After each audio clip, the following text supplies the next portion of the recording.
Hey everyone, and welcome to Pinned and Broken, a Warpath Universe podcast with our focus on Epic Warpath. Tonight I'm joined by Josh and Jordan. Say hello, gentlemen. Hello, Hello, gentlemen. gentlemen. Hey, you smartasses. We have got a ton to talk about tonight, so we're just going to jump right in. Starting off, Jordan and I had the pleasure of playing in Columbus at the Dragon Slayer in a tournament named The Nameless at the Lair, ran by our friend Kyle Poole. And the gaming community down there, the Scarlet and Grey Knights, I went 1-1-1 with my enforcers. I drew the plague. I murderated the Asterians, and I hate Forge Fathers. Jordan, how'd you do? I went 2-1.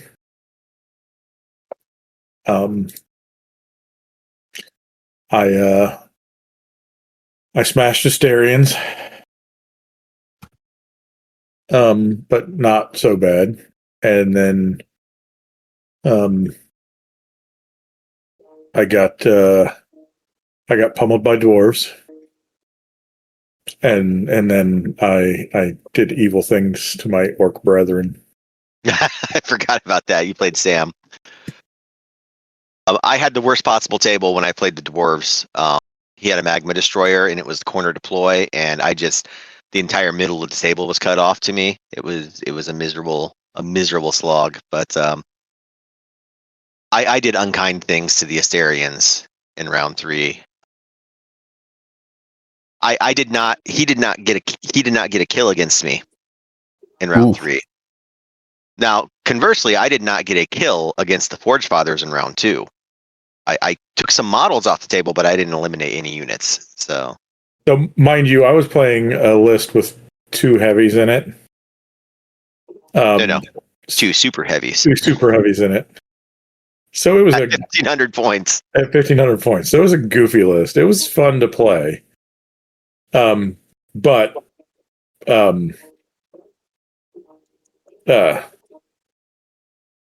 given the gun selection, what the list of was for the dwarves I was facing, if the table setup was a little better and I had a better chance to turtle, maybe I would have done okay.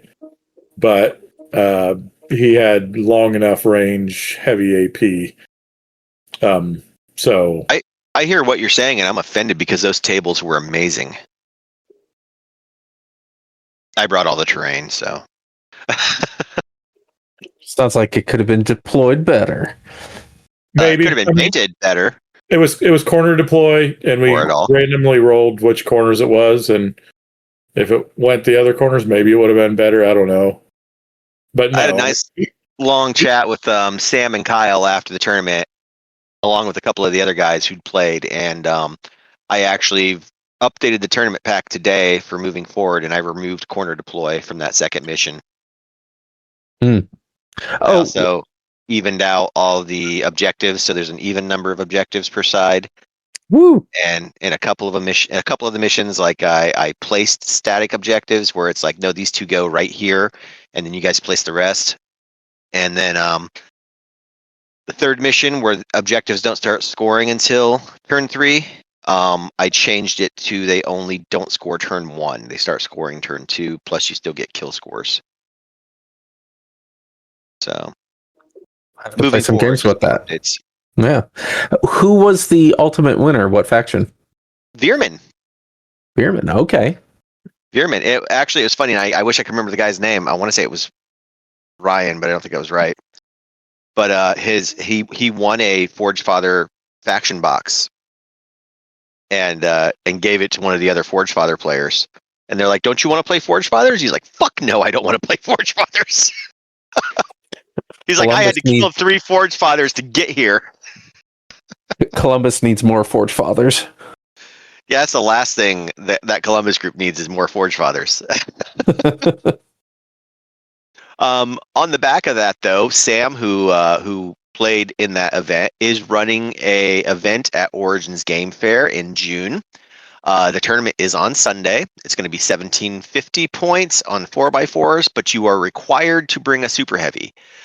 My understanding is that there is no fee to play in the tournament, but you do need to purchase a reduced cost badge for Origins Sunday, which I believe is $20 to get in. But it's an early start. I think it wraps by like 4:30. So if you're interested, check out the Origins website for that. Jordan, do you have anything else to say about Nameless at the Lair? I don't think so. Okay. Other than sorry, Sam. I will toss out a thanks, Kyle, for running. It was nice to play for a change instead of running an event. So it was finally worth getting all those enforcers painted. Moving on, in other news, Mantic has launched a My Mini Factory tribe for Firefight. So right up front, the big thing is, how's this different than the Vault? It is only Firefight. A lot of the stuff that is appearing in the tribe is either already in the Vault or will be in the Vault. It'll either be included in packs or available for purchase separately as the stuff rolls out for the tribe. They're starting with Enforcers and Marauders.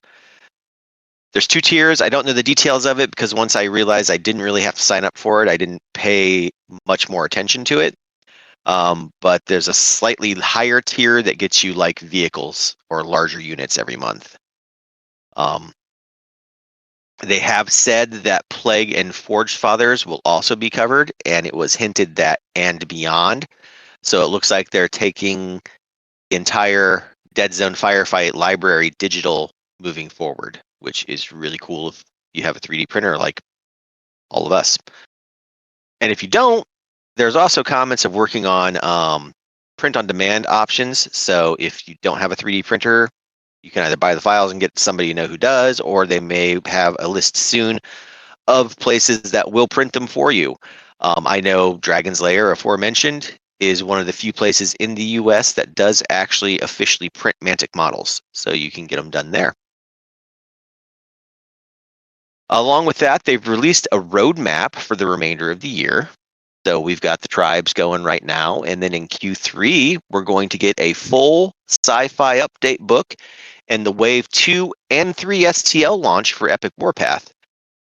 So Wave 2 is going to be the remaining 4 factions, GCPS, Marauders, Veermen, and Nameless. And then the Wave 3 will be the first major expansion for Epic, which will include a bunch of new units and new rules. And we have no specifics on that, but rest assured, when we do, we'll let you know. Now, guys, before the podcast, we were talking a little bit about what this full sci-fi update book meant to you guys, and my brain went straight to lore, and you guys thought I was an idiot. So, yeah, I mean, it says it's got updated models and things for all the new units. Can't it be both? I mean, yes, but not just lore. Jordan, correct me if I'm wrong, because you're more versed in Kings of War than I am. But annually, don't they do a new book that is a big story event plus new rules, new units, that kind of stuff? Not necessarily new units. It's faction rehashes. So, like the official in-print stats for each book. So when the new edition launched, there's a few factions in the main book, and then there's also right away there was another faction book that came out that had salamanders and forces of nature, and was that halflings maybe? Halflings did get a lot of love recently, so. And then the 4th faction was a human. In that book, I think, was a human faction that there's no models for. Is that like the Brotherhood that just kind of like uses models from whatever?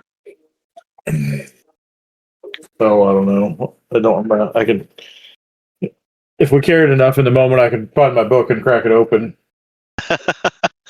I'm just curious if maybe we're seeing the start of something similar for the Warpath universe, where we're going to see a regular update book for it.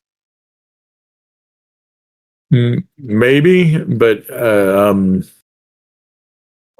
mean it because the main book has stats for, like, the current firefight book has stats for every single army Except Night Stalkers. Oh, they came out after. And all the new beta units and Nameless are coming at the end of the year. Getting ahead of myself.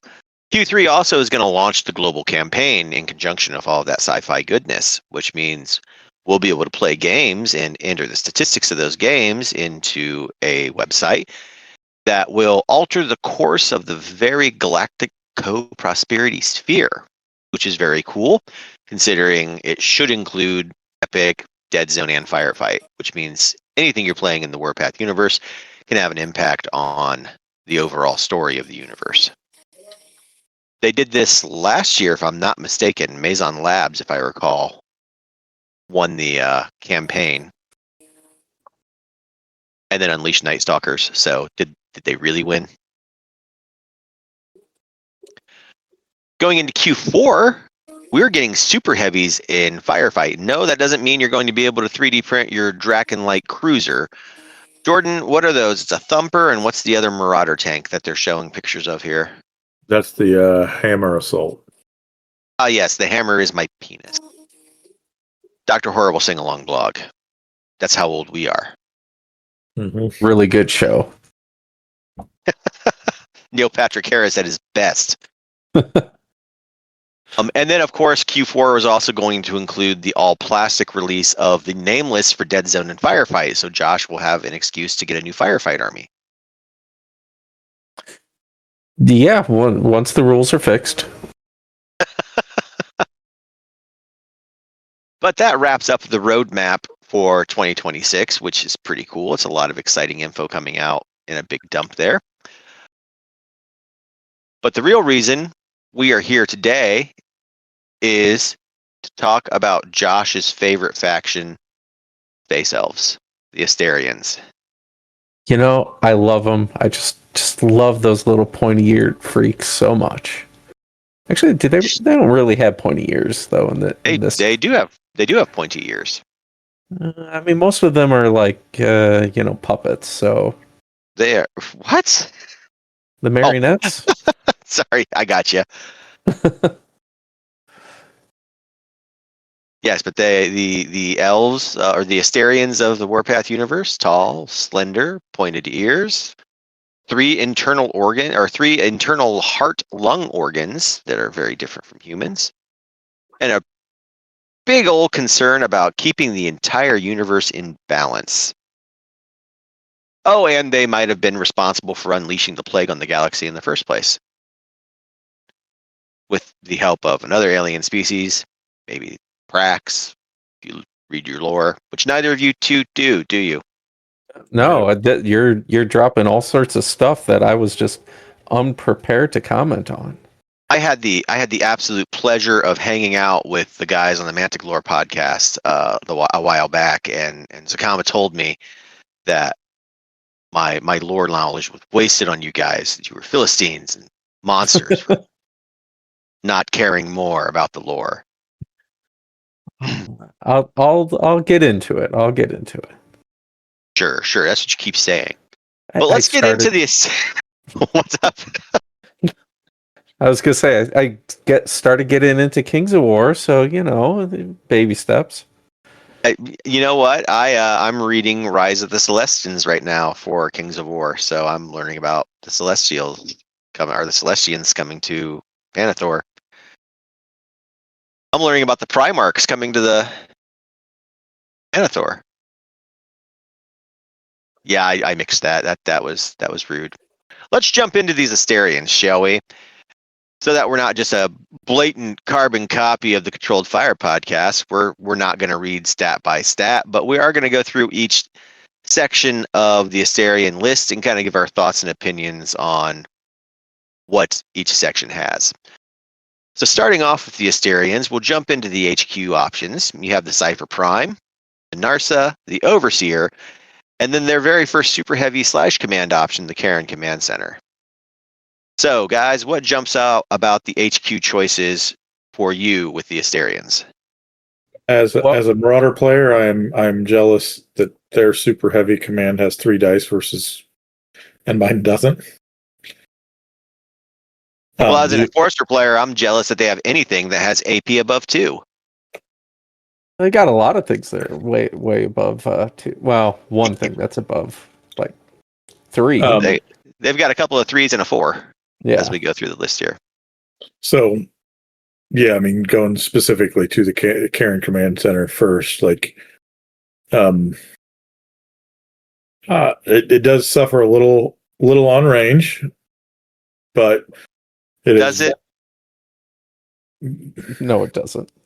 16 inches isn't bad, and that displacement order for 1 command point allows it to drop anywhere on the board it wants to go with a shoot of 5, which becomes a shoot of 6. So, listen, I'm a firm believer that the command center should be in every list because I can see that as the linchpin game-winning unit choice. I mean, so many Epic Warpath games are determined by just 1 or 2 turns of having an objective over the other person. The fact that this thing can teleport across the board as like, you know, the last move action after everybody's moved and just zip to a spot with no deviation with unit strength of 5, you should almost always be able to win. So 3 resilience, armor 8's a little weak on a super heavy side, but it's also an Asterian, but it's got a save of 5+. And if we look at their special orders, which maybe we should have started with those.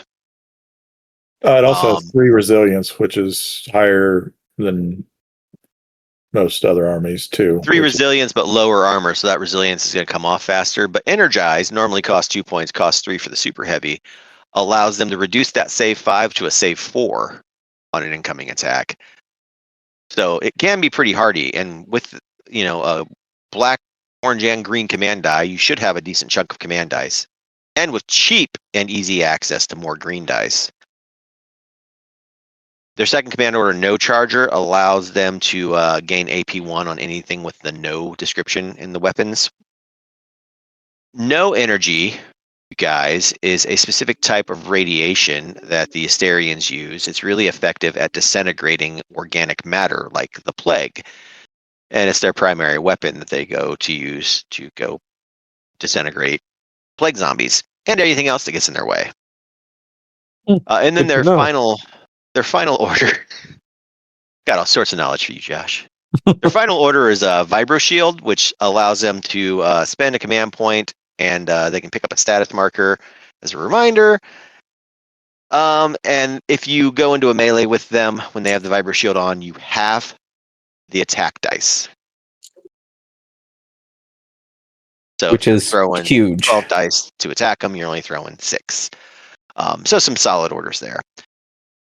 But yeah, Jordan, to your point, or both your points, the Karen is a hell of a choice. I'd say if we're looking in negatives on it versus other super heavies, it doesn't shoot very much volume of dice. 2 dice at AP3 and 3 dice vicious anti-aircraft, both at range 16. Yeah, I'd say those are both well under average, but the rest of it doesn't seem to be. It's also stealthy, which means you're -1 to hit it with a 20-inch command radius. I was gonna say it's like the tankiest of all the super heavies. Even with its lower armor. Yeah, I mean stealth affects it. It's just a solid tactical game-winning choice. I shot at one for 3. I shot at one for 3 turns straight with a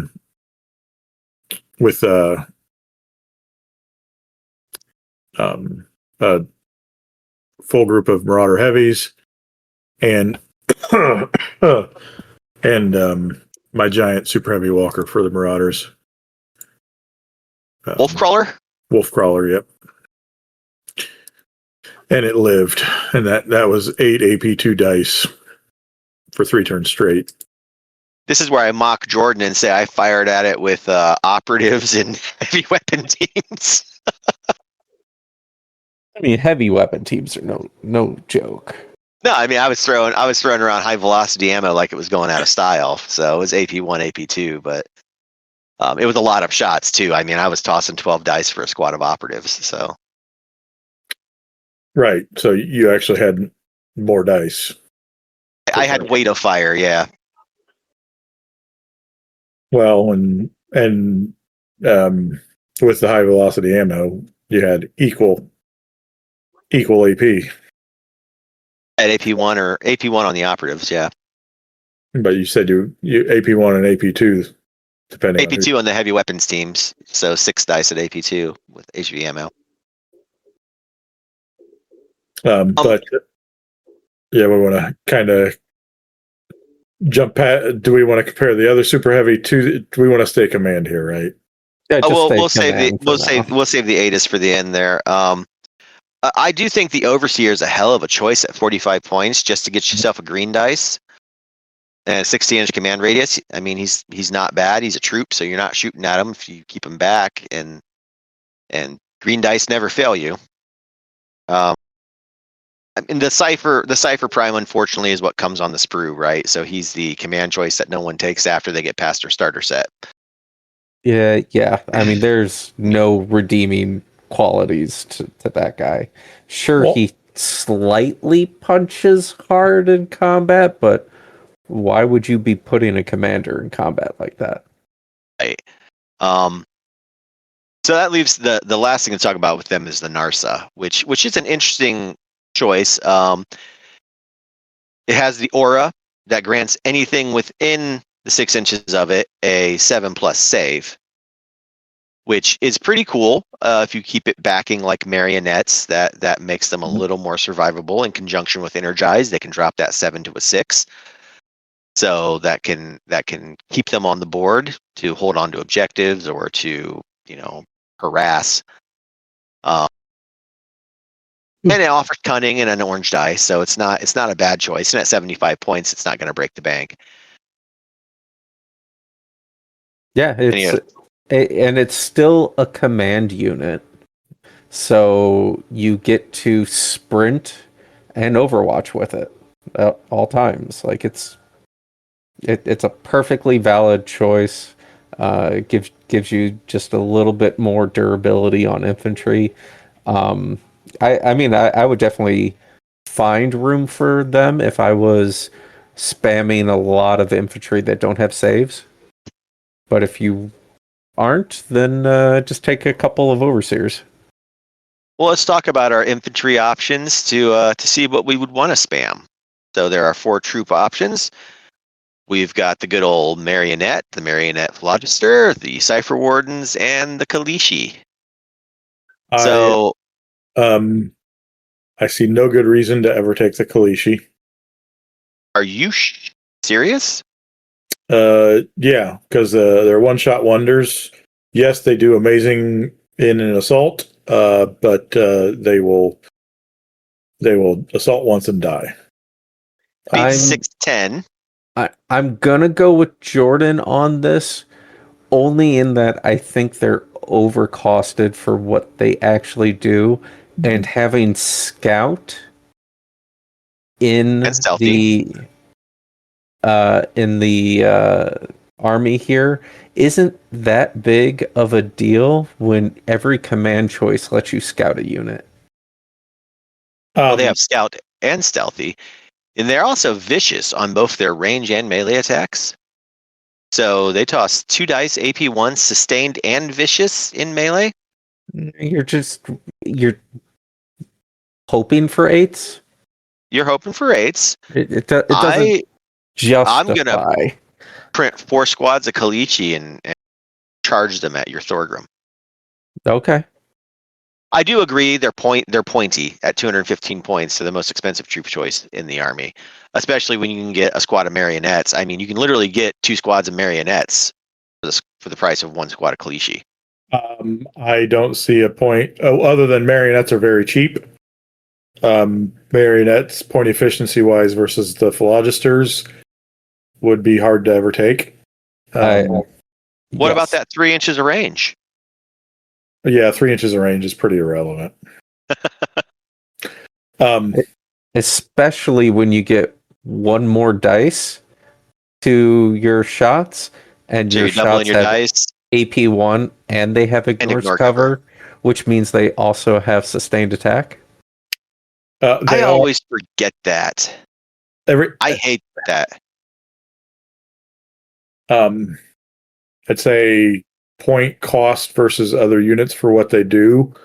Marionettes and marionettes Phlogisters are bargains. I feel like they get to be cheaper because they have the standard 6 shooting, but their assault's only a 7, so they get to be cheaper. But also baseline shooty infantry. What value does assault 6 have? It doesn't matter. It doesn't matter. If your marionettes are being assaulted, something's gone horribly wrong. So Speaking of assaulty units, we've got the Cipher Wardens in there still too. They do come with that save 7 by default, which isn't nothing, but at 185 points, they are expensive, but like they are very flexible, and they have really excellent stats, like shoot 5, assault 5, and armor 6. They are above average on every single one of those. And don't forget unflinching. Yeah, the Cipher Wardens aren't bad. I feel like the right price for them. They also come with a save. Yeah, if you said that this unit is 160 in this faction, I'd be like, that's compelling. I know it's only 25 points higher for what they're currently at, but I don't know that I'd ever pay for Cipher Wardens if I could get Logisters or whatever they're called. Phlogisters, yeah. Well, back to Phlogisters with an Arsa, and they've got the same save. They don't have the unflinching though. The unflinching is nice, especially if someone's coming at you with heavy artillery. Get shelled and then just walk through it unflinched. I don't know why more of the drones don't have unflinching. Maybe it's just a balance thing. So they all have construct and firefight. Point efficiency wise, and you can't not weigh strategic orders into what things are, right? The fact for 135 points that Phlogister's going to have 12 dice at AP2, because they're AP1 plus energize, right? No, they can't increase theirs. Oh no, it's only the no chargers, so the Phlogists are stuck at AP1. Yeah. Sorry.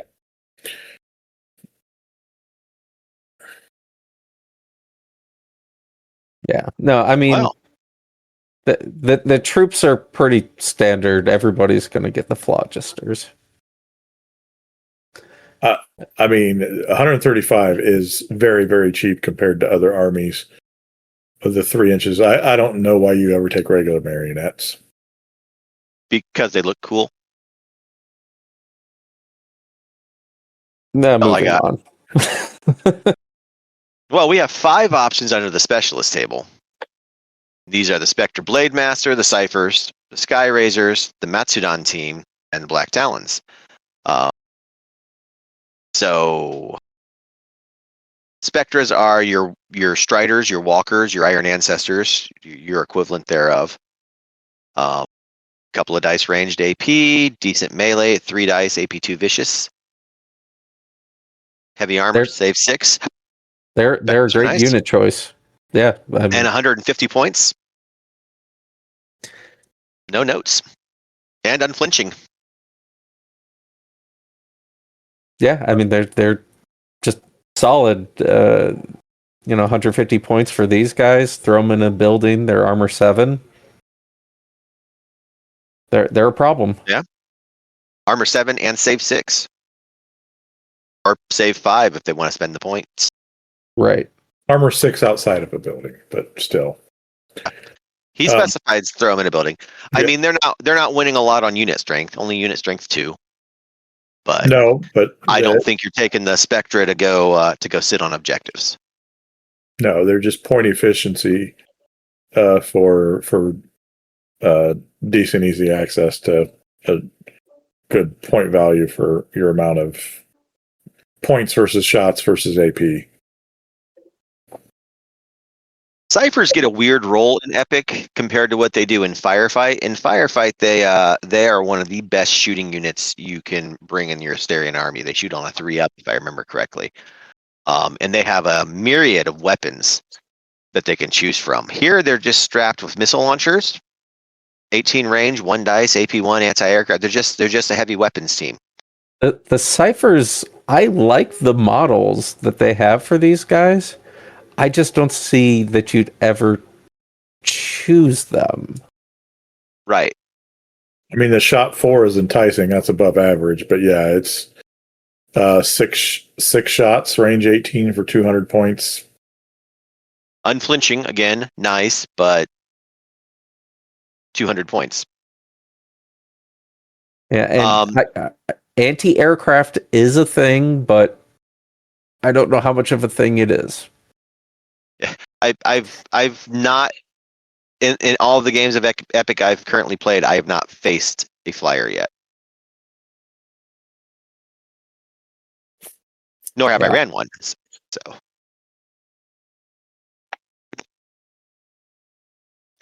next up are the Sky Razors. Excuse me. These are the Asterian jet bikes. They're not quite as good as the Enforcer jet bikes. They don't have sustained, but range 12, 2 dice. I mean, they shoot on a 5. They're okay. Fast, 12, 18. Yeah, and they can be AP1 because of the no charger. That's correct. Yeah. 210 points. Yeah, I mean, there's nothing offensive about them. They don't set the world on fire, but I'd take Spectras instead. The Matsudan team, though, they're interesting. Heavy infantry. Shooting Assault 6, I thought they would assault better, but the Ion Barrage does have pinning on it, which is cool. So 12 dice, range 12, AP1 and pinning, and then 3 dice, AP1 assaulting. Armor 6. They're not as hardy as... Oh, they do have Resilience 1.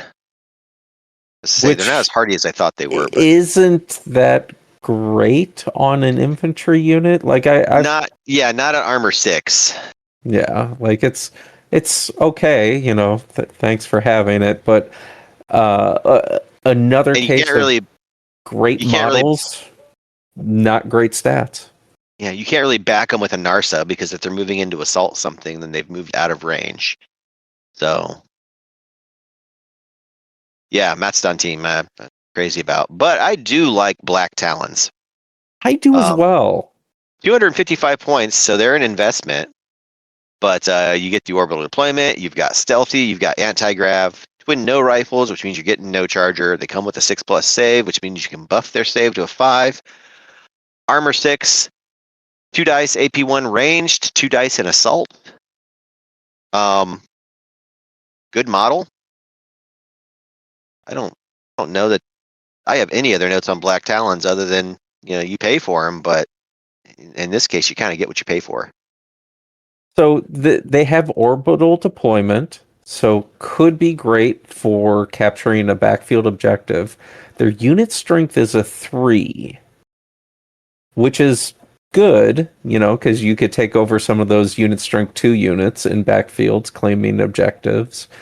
And they can go to AP2 with their no rifles.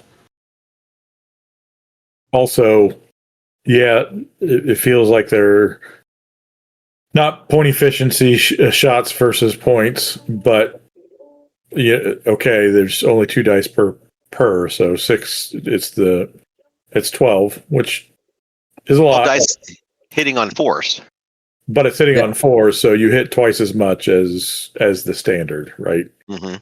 So, yeah, no, I think that's really good. Yeah, these would be like, besides the Spectra Blade Masters, they would be the only other choice I'd be taking out of the specialist. Should we move on to support? think so, because I think we're done with specialist. We are. We're breezing through this.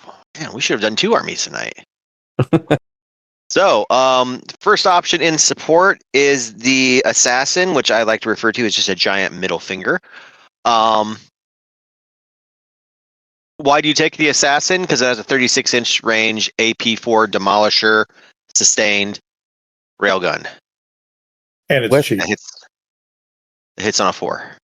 And it's got 12 inches of movement, because you need to threat 48 with this bad boy. Yeah. If you have the slot for it, he's easy. Like all that for 60 points. Yeah. I mean, granted, it's a single model, so it's going to get sniped off the board if anyone knows what it is. But yeah, if that thing gets a shot, woe be it unto you who gets hit by it.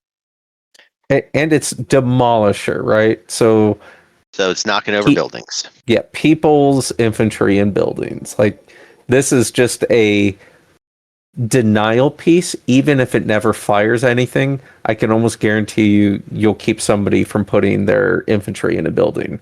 It's a pocket magma destroyer. Yeah. I think it has a better AP than the magma destroyer, doesn't it? Isn't the magma destroyer? Yeah, I believe so. Yeah. That thing is nuts. As an enforcer player, anything over AP2 makes me cry. So, yeah, assassin is crazy. Shade escort gunship. Same speed platform. It feels really good. Yeah. 6 shots at AP3 with, move 12 and still shoot 16. Like 28-inch 1-turn threat range with AP3, 6 shots. Yeah. Now, these guys little lighter on the armor side. Yeah, that armor 6, but they have stealthy. And so this is where I get torn on these guys, because you've got 2 dice AP3 weapons, right? But then you compare them to the Chroma, which also has AP3. Yeah. So, I mean, moving on to the Chroma, I think this needs changed in a balance pass. Comparing the plasma burst to the plasma pulse, about 95% of the time, you're never ever going to take pulse over blast. I mean, it's whether you want to throw 6 dice or 2 dice. Well, and that's not even right, because you're throwing a blast template, so you're going to hit multiple things. If you're targeting something like a shade or an assassin with it, it's worth it, right? If you're targeting a single model that you need to take off the board. No. So if you're targeting a shade, that is a group of 3 vehicles. So right. That's I meant to say the assassin. If you're targeting a single model, throwing 6 dice AP1, you're kind of increasing your odds rather than throwing 2 dice AP3. Yeah, it's not good against super heavy armor single models, but it doesn't make sense in my head based on firefight, because the 2 options you bring with the force platform are either an area effect blast weapon or a anti-tank killing, like I mean, it feels like the blast should be AP1 in range 24, and the pulse should be AP3 one shot. Yeah. And I don't know. No.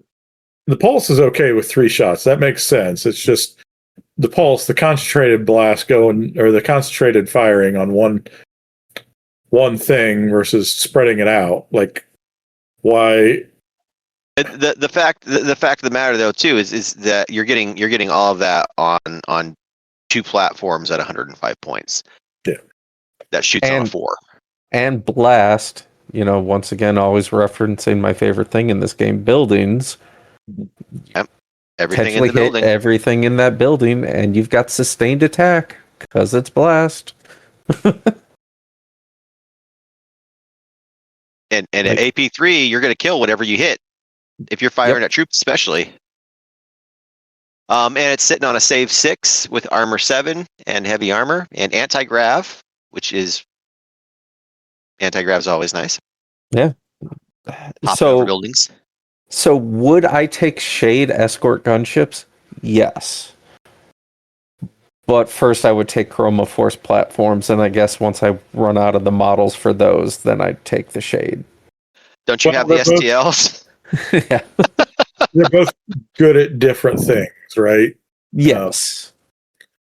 So, I mean, the assassin is great for what it is, but it's a support slot, and it's only one model, and it's going to get sniped off the table. But it's an easy, like, I've got 75 points left in my army list. What can I do? Oh, I'll throw the assassin in there. Like, if you've got the support slot available. Yeah. Mm-hmm.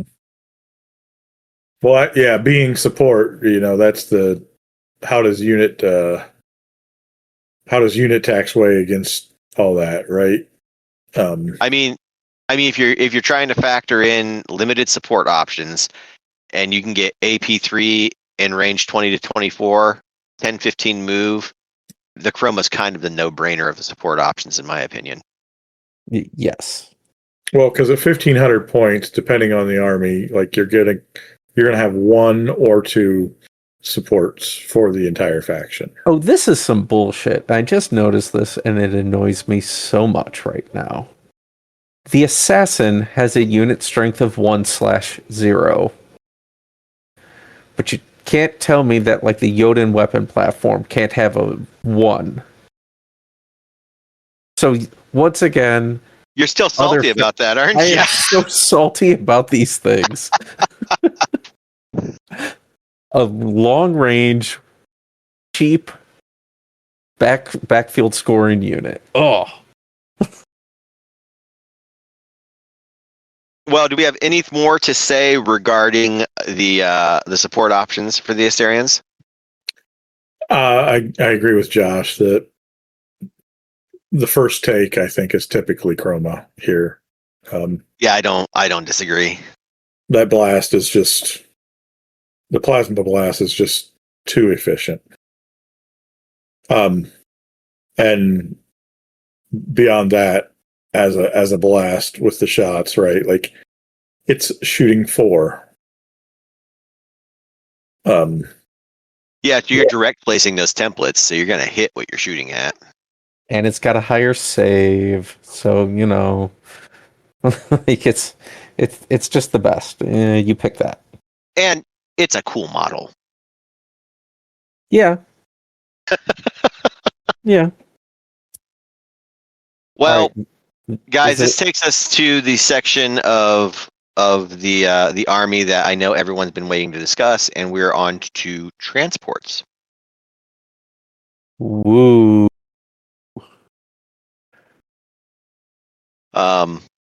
So the Asterians do not have unnatural sprinters or go. They do struggle moving troops as quickly as some other factions can. So let's take a look at their transport options and see if there's anything valid. So the first option they have is the Wraith. This is a new model to Epic Warpath that didn't exist in Firefight. Speed of 1216, capacity 2, so it's carrying 6 bases. Comes equipped with a light plasma cannon, gets 2 dice with vicious at range 16 and shooting at 5. So armor 6, save 6. I mean, as far as transports go, APC anti-grav, it's not bad at all. I mean, a 6 save is pretty good, but it's not. All 3 of those for 105 points, but it's not a 5 save, which is what you get if you take the Kyra transport. Yeah, that is like 1 inch slower. Like, the Kyra's 10-15, yeah. So it's 80 points, so it's 25 points less. Capacity 3 adds heavy armor, picks up anti-grav and APC. With twin no rifles, which means it can use no charger to toss its 4 dice at range 12. Oh, not shoot at 5. No chargers is only for infantry and bikes. Oh, is it only infantry? My bad. Yeah. Thank you for correcting me before I looked a complete fool. I can't let that get out on the internet. Thank you. So no charging those no guns. No. But still, 2 dice, range 12. So 4 dice, range 12. Save of 5, armor of 6. I guess if you're going to take a transport, I would question why you would take a Wraith other than that they were on your sprue. Yeah. Yeah, You build all your Kyra into Spectrus or Chromos. If you had like your Macedon unit inside of something, it be inside of this with a potential 4+ save, but like. Well, then you give it a sprint, so it moves 15 inches, and then your Macedon can sprint out of it. So 15 inches plus another 8 inches, that gives you a 23-inch threat range. No, because you go to the first speed distance with it, but then they can go out there full sprint. Oh no, I don't use transports. I have go. I think that's how it works. I don't use transports, so whatever. Yeah, I don't feel like any army has a compelling reason with the size of the boards and a point efficiency. Like, I think it'd be fun to bring transports, but they don't. The Kyra is like maybe the best transport and maybe the only one I would even consider taking, right? But even then, we're still like, well, why buy that when I could buy, a whole marionette squad for another 30 points? Well, on weighing in versus firefight, right? Like,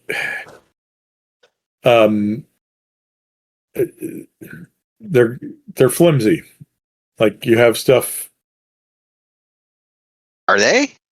I mean, in Epic, are they? Heavy armor 6, save 5. They can bump that save to a 4.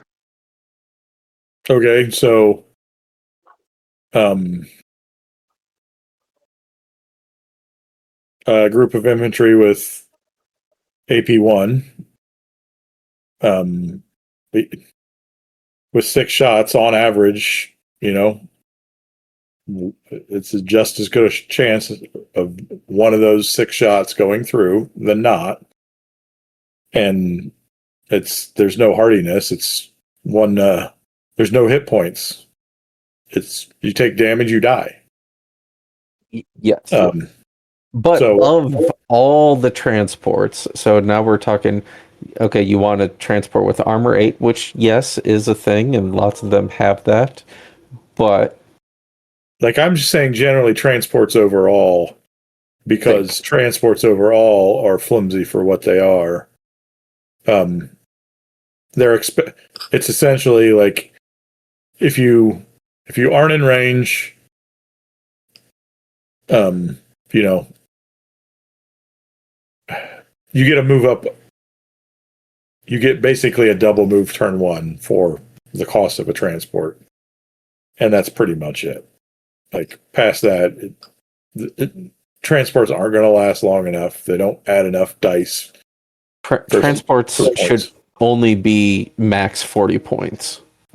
If you're playing on a 4x4 table and you bring a Kyra and you sprint it turn 1, it's going to go 15 inches, and your deployment zone is going to be 9 inches on average. So you've already gone 24 inches, and you sprint another 8 inches out of that.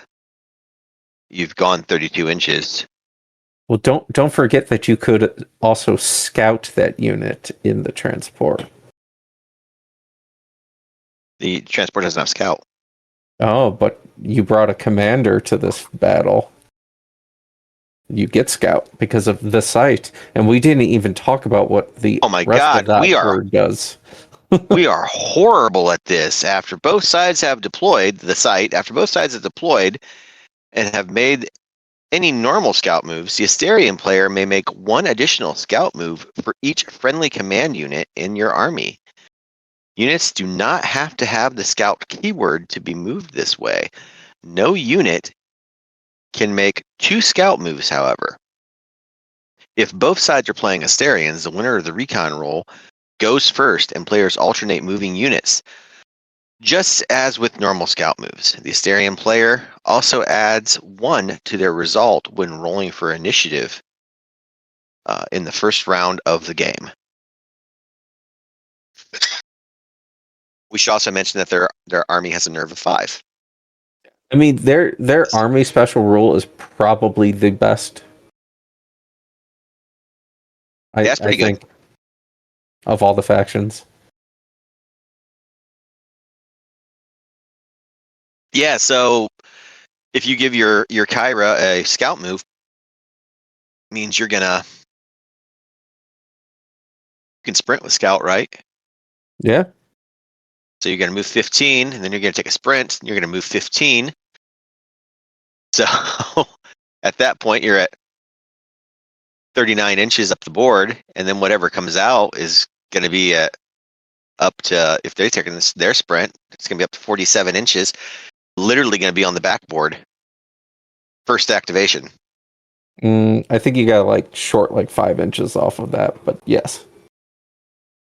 30 plus 9 is 39 plus 8. So when troops unload, you don't get to move the full. You don't get. So they you can sprint out of a transport into an assault, but you can only move up to your first movement speed value. So the 10 in that case. And you'll have a negative to your hit. Yeah. You'll have a negative to your hit. You'll still be in their backboard. Yeah. No, it's totally valid. And like I said, it's of all transports, maybe the best. Right. What if you load them? What if you take two squads of Kyra and then load them full of Kalishi? The Kalishi will kill something and die much quicker than they otherwise would. But remember, Kalishi already have scouts, so they could just have been up the board by themselves. True. Well, we're at the end. We're to the last Asterian Super Heavy, unless either of you guys had more interesting facts or points to discuss regarding Asterian transports. I didn't think we'd be talking about them that much, but hey, here. I mean, I think we were just talking about the uselessness, point value wise, of transports overall in the game. At some point, someone's going to turn around and they're going to figure out that transports are the best thing in this game, and we're going to feel like idiots for not being on that train earlier. I'd love to see it. Would too. I'd love to figure out what I'm not seeing. So, the last of the Asterian Super Heavies, the Aegis Clade Warden. It's Crimson Typhoon from Pacific Rim. Is a large multi-armed robot. It's 4 arms, carries a big sword, a big shield, and a giant gun. Heavy armor, resilience 3, stealthy because it's a predator. It has a stealth field generator. Strider to the death, unflinching.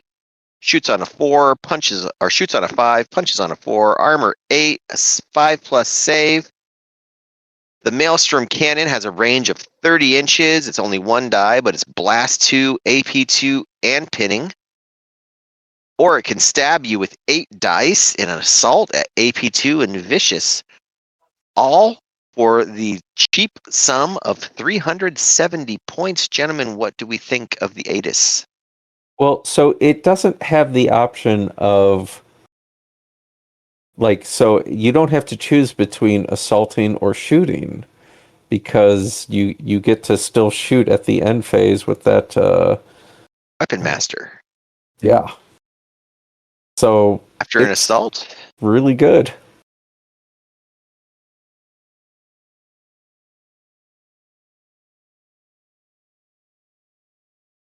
And Battlemancer allows it to spend 2 command points to change its command token. Spend 2 command points to change its action token to one of the other types. The new which is a good thing. So, and we haven't even talked about this with the Asterians here, but if you like to be in control of the table and be the one who is kind of keeping other people in check, Asterian's the faction for you.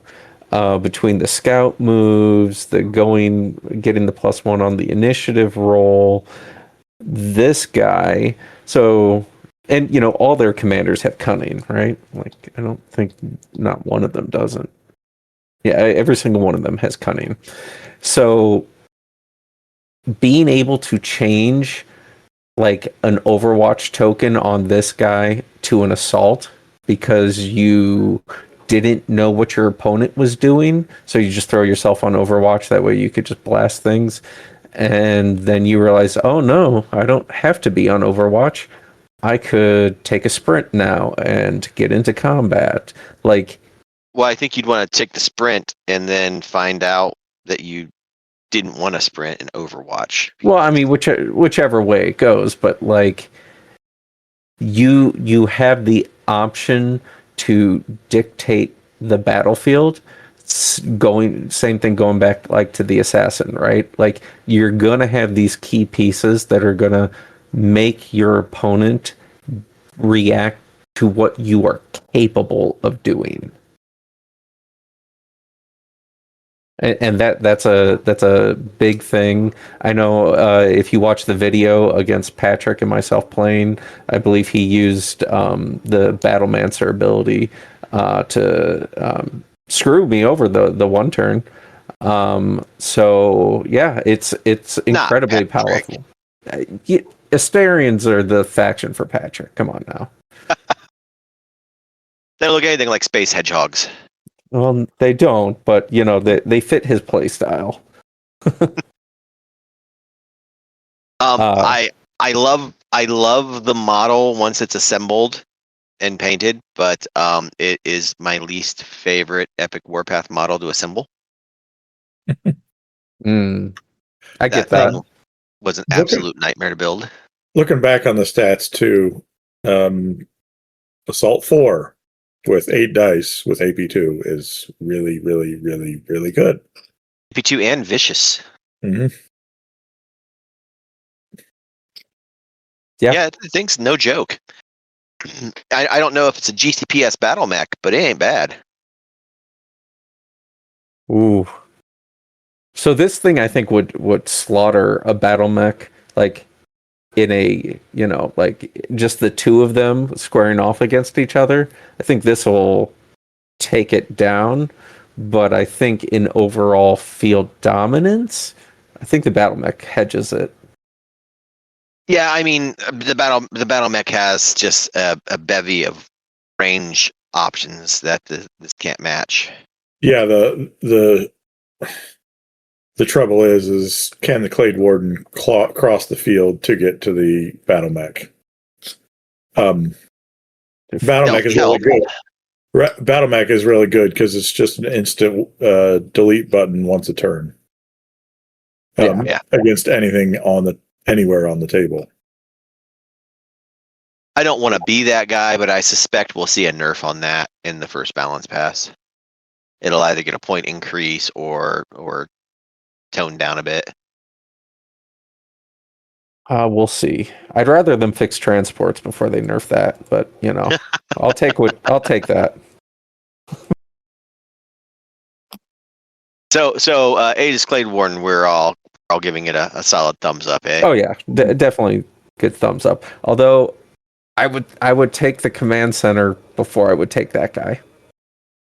Why not both? I mean, you could, especially at 2,000 points. I mean, they're not a wrong choice. Well, neither of them are that expensive as far as super heavies go. 770 for the pair. You could fit them in a 1,500 point list. You just have to bring a lot of marionettes. And with how cheap the flagellisters are, you know. Phlogister. I'm going with Phlogister. That's what I've been saying since Firefight, so. If I'm wrong, correct us. Give us the phonetic pronunciation in the comments. Well, we were talking about the battlefield size, right? And, you know, 4x4. I think Asterians are really good in the 4x4, but I think as the game evolves or you increase your play size to the 6x4, they are going to be, with their maneuverability and just range and firepower, and how far they're able to move across the table, place shots, have the expanded threat range, I think they become an even stronger faction if you're playing on a 6x4 table. It's interesting. I think I want to start edging into 6x4 as we've run a few tournaments now at the 4x4 level. Been accumulating terrain, and I have the mats now. I could host an event at 6x4. When we were in Columbus, they played on 4x4, and they had the tables side by side by side. There was no gap between the tables, and it was surprisingly comfortable by 4s. So I might be able to pull the same thing off at 6x4s at the Den and still host 12 players. So I'm going to consider it. See. Well, that is everything in the Asterian faction, gentlemen. If we continue our way through the book, the next time we do this, we'll be discussing the best faction in the game, Enforcers. Oh god, that faction needs hit with the Nerf bat before the Walker guy. If you have concerns, I can probably do that episode by myself.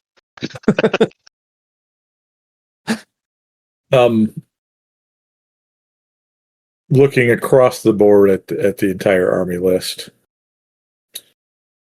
I think there are a few singular, and I think it's most armies. It's going to mirror this, right? Like point efficiency wise, I don't see a compelling argument to take infantry just to open up certain slots that aren't the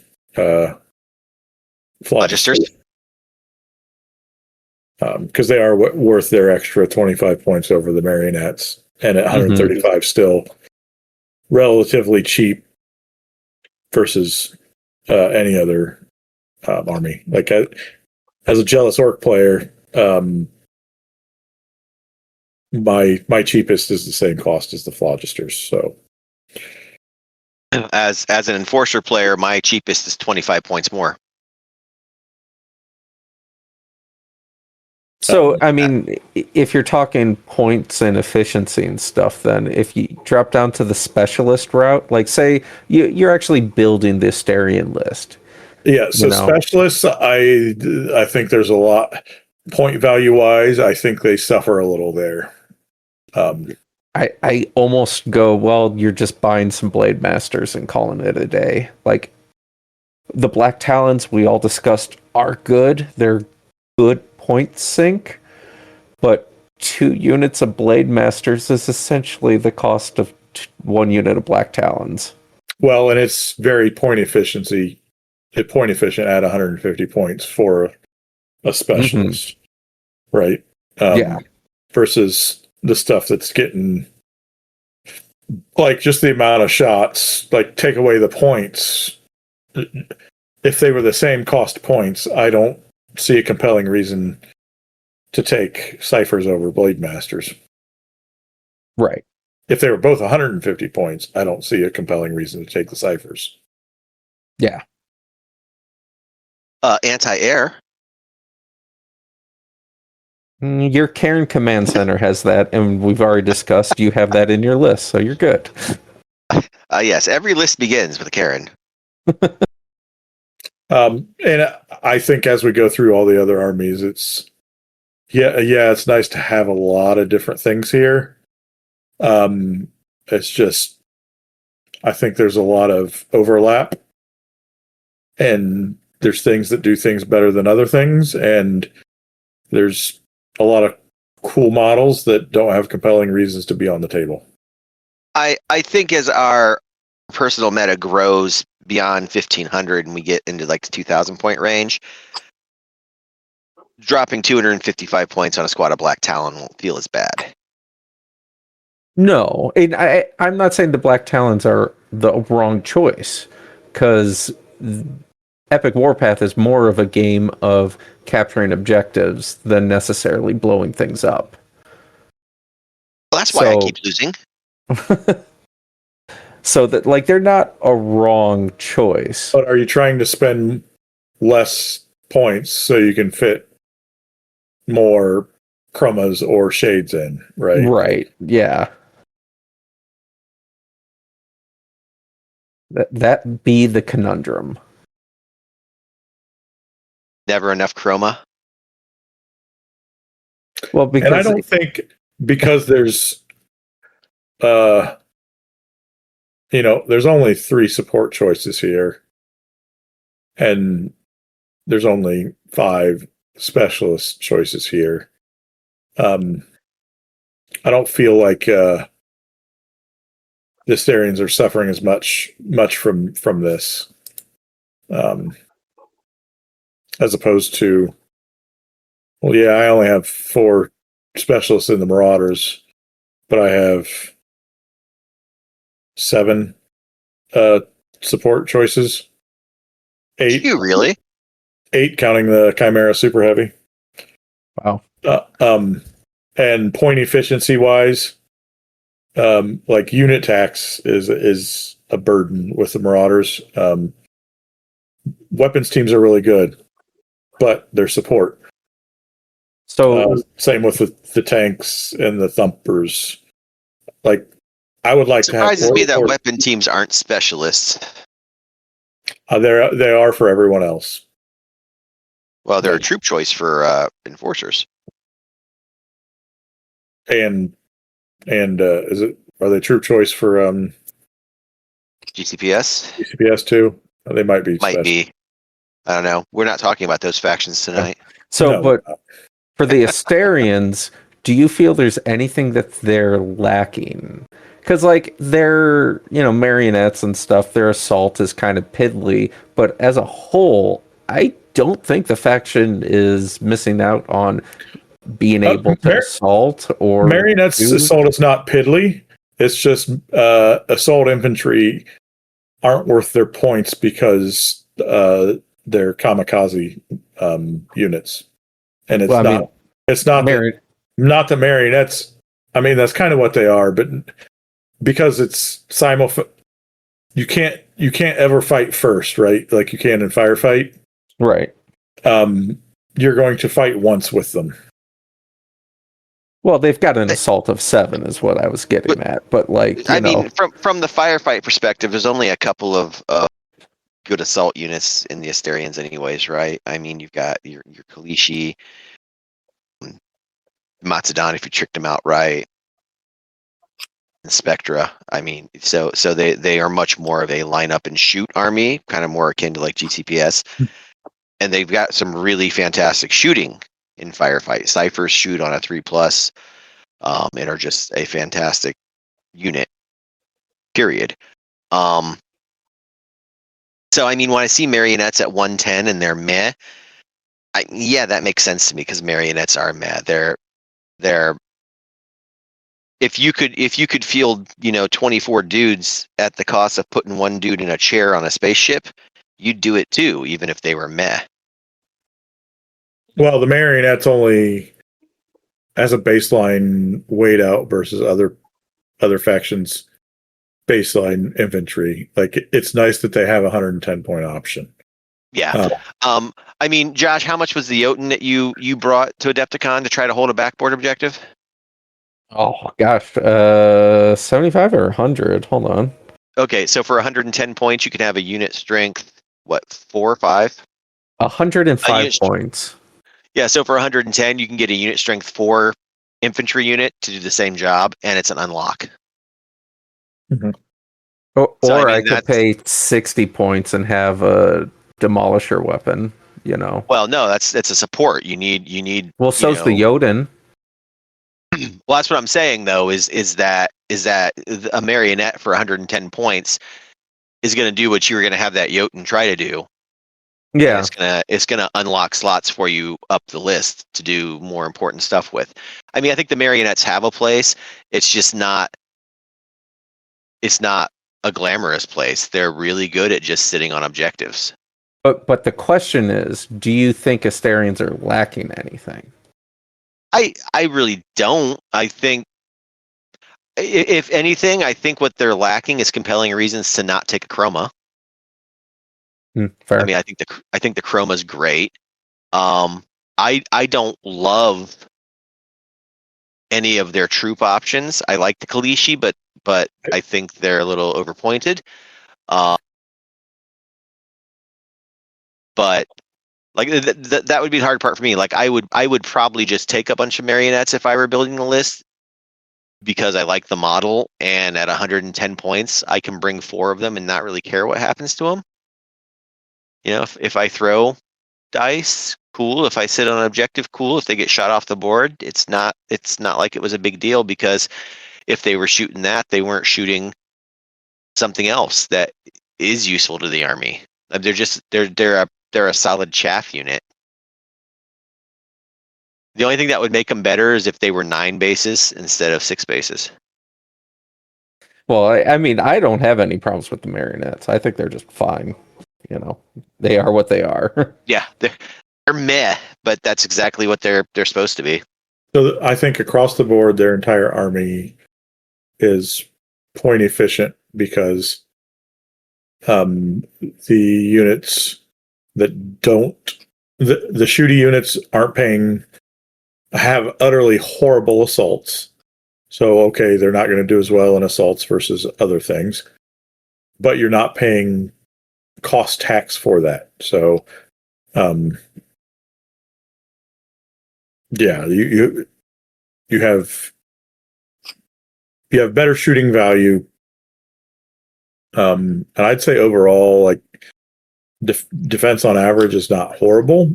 I wouldn't call the army like resilient per se, but they are tricky enough that I think defensively they are still above average.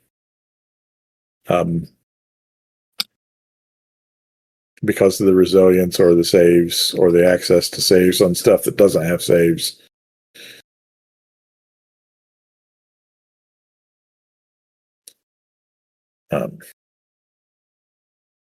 Yeah, if they're lacking anything, it's compelling assault units. But who has that outside of the Thorgrim? Hey, the Spectre aren't bad. Yeah, Spectre are good. Yeah. The Kalishi aren't bad. They're not bad. They're not amazing. Like I'll take my Thorgrim at all day over the Kalishi, but you know. Mm-hmm. Zidane, 3 dice, AP1. So 18 dice. But on 6s, that's surprising.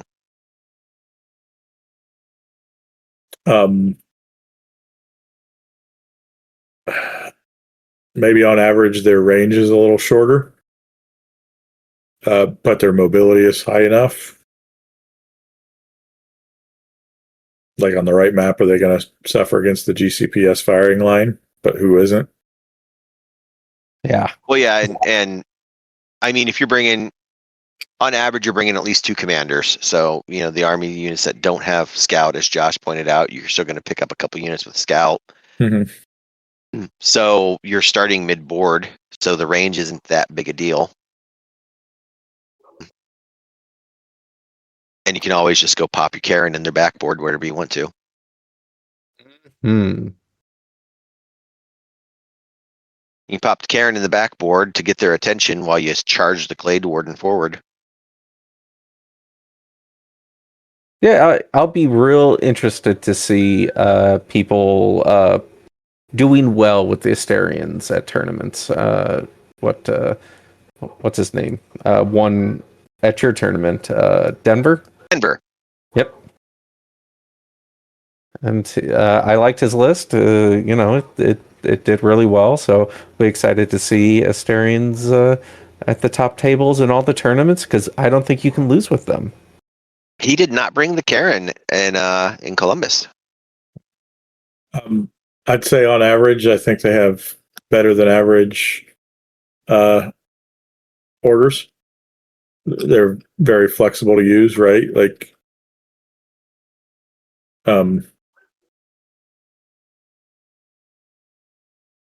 You Oh have, yeah. I mean, you have two Vibro really you have Shield. two really nice defensive orders, and no charger is a little harder to use, but I still wouldn't call it a bad order because it's something that gives a lot of different things extra AP. It's not like their tanks need to be AP4 anyway, so whatever. AP goes above 2. Dude, I want to hear it. We'll talk about this with the enforcers, but those guys are fine with just AP2. Spoken like someone that has AP4 in their army. Wait, I don't think any of the factions I play have AP4. I don't know. We'll find out as we continue to break these factions down. You guys have any other thoughts on Asterians, or should we start closing this out? My piece has been said. I think it's a great faction. Or no? Now that we've gone through it, I think it's a decent one to start with as a baseline. I think on averages, like the good chunks of dice at shooting 4 rather than shooting 5 or shooting 6. That's a pretty big thing, Well, this was one of the original 4 factions that were supposed to ship with the game before they changed up the stretch goals and got everyone unlocked. So I would hope that would be, a sound faction out the gate.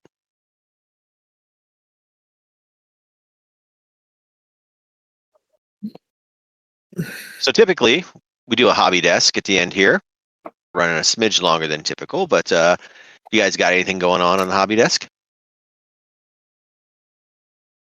My Kings of Gosh. War army is still in the works, but I've had to detour back to Firelock for a hot minute to get some models done for the summer Plunder, but I should be back to working on my Kings of War army here shortly. Cool. Jordan, what are you working on? Not a whole lot of anything. I've been in a lull the past month. Oh no. Yeah, No tournament to rile you up. Nope. Not gonna priority. Priority is to keep going, flushing out, and I'm not that far away. It's just motivation hasn't been there on doing a few more things for the salamanders is my next priority. But not gonna print and paint that Ripper neck. Oh yeah, no, I'll do that sooner than later. I know a guy that can help you with painting that if you need a hand. Right. I got that Conquest commission off my desk, which was nice. It's in the mail, so hopefully it survives. Working on some Halo stuff. And then personally, I printed off 2 squads of operatives. So I've got 10 operatives sitting on my desk, Enforcer operatives. I've got 500 points of Veerman Volt Chargers and a couple of Plague models and a squad of Kalishi, all for firefight, hanging out on my desk, just wanting to get painted. And then I built I built 1,000 points of my Zerkali. Painted any of them yet? I will hopefully get around to that sooner than later. But that's about it, guys. That wraps us up for the day. So, dear listener, any feedback you have on the format here of us going through these faction breakdowns is greatly appreciated. If you can comment wherever you listen to this, either be it on Spreaker or whatever other platform you're using, or on YouTube over at the Gamerjack channel, go ahead and leave us a comment there and let us know anything that you think we should adjust, anything that we missed or weren't thinking about when we were discussing these factions, or the Asterians in particular here, but any of the factions moving forward. And, like it, thumbs it up, comment, do all those things that make the algorithm push it around to other places. I think that's about all I've got. Josh, any final thoughts? Not this time. Jordan, any final thoughts? Nope, I can't think of any. Okay. Well, in the immortal words of that very Jordan, be careful how you watch, and we'll talk to you next time.